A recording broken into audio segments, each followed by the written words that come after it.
Robin Hood Radio presents Stage Right or Not with Michele Willens. Michele is a longtime journalist and herself is a published playwright of several theatrical works. She's a frequent contributor to the Huffington Post, Daily Beast, and the Atlantic websites. Well, another week and more number. This past week, 21 shows played on Broadway with 186,000 tickets sold for a total gross of around $23 million. The average ticket price was $126, and this was slightly up from the numbers last week.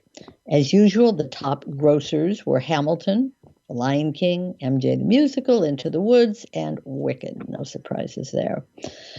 Some companies now are coming up with creative ways to get folks in the seats. Beginning on October 6th, for example, theatergoers can choose their ticket price for any Ars Nova show at its venue on West 54th Street in Hell's Kitchen, as well as the company's two productions at Greenwich House. Now, this is for its full 2022-23 season. Tickets will start at $5 and increase in $5 increments up to $100 a ticket. Ars Nova's season includes the world premiere of Hound Dog, in which a young musician returns to her hometown in Turkey to look after her widowed father. We'll also offer the world premiere of Pray, that follows the form of a Sunday Baptist church service while transporting audiences in an ancestral forest. You should check out Ars Nova's always interesting and generous schedule. As for me, I am heading to London later this month and will report on a few shows from there. But I'm most excited about what London shows are coming here. The latest just announced, in addition to the Tom Stoppard play Leopoldstadt and the David Hare's play about Robert Moses starring Ray Fiennes, well, here comes Walking with Ghosts, adapted from Gabriel Byrne's memoir of the same name. In this autobiographical solo show, Byrne also tackles identity as an immigrant, in his case separated from his Irish homeland, along with memories of love and failure as people age. The play will begin performances in October at the Music Box Theater. I reviewed this book, in fact, alongside the lengthy one about Tom Stoppard. They both came out about the same time.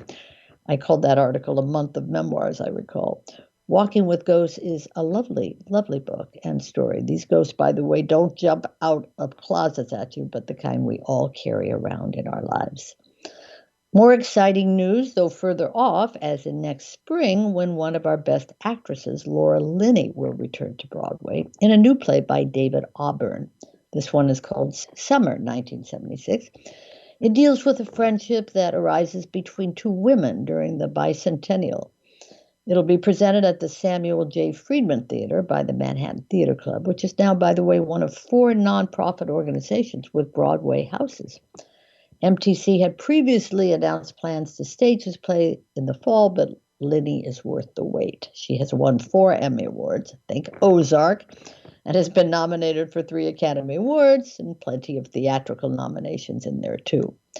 While we all wait and hunker down still a bit, there are to watch online, including another solo play called Tennessee Rising, originally directed for the stage by Alan Cumming. Now, this one comes from the Wild Project downtown, specifically the downtown, its streaming service for groundbreaking digital work.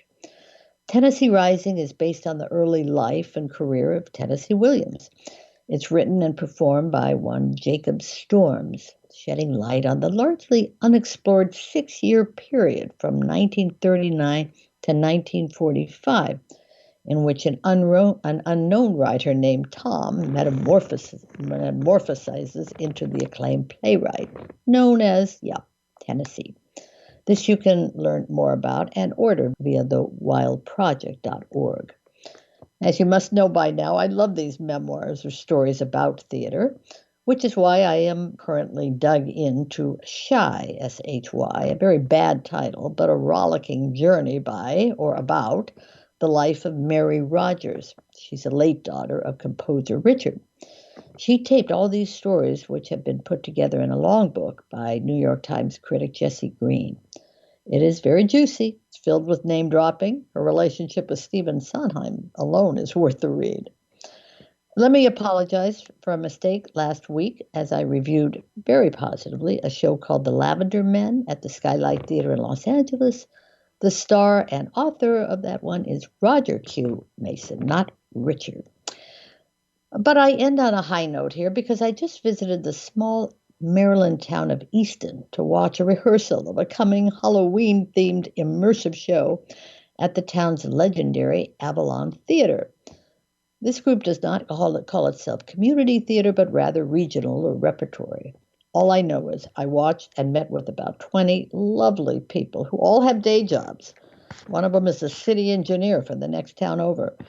They're preparing for what looks like a very creative show for the locals. So stay tuned for more on this experience and the hope it left me with as we get into October. Meanwhile, I'll see you soon. Stage Right or Not with Michele Willens, produced in the studios of Robin Hood Radio, robinhoodradio.com.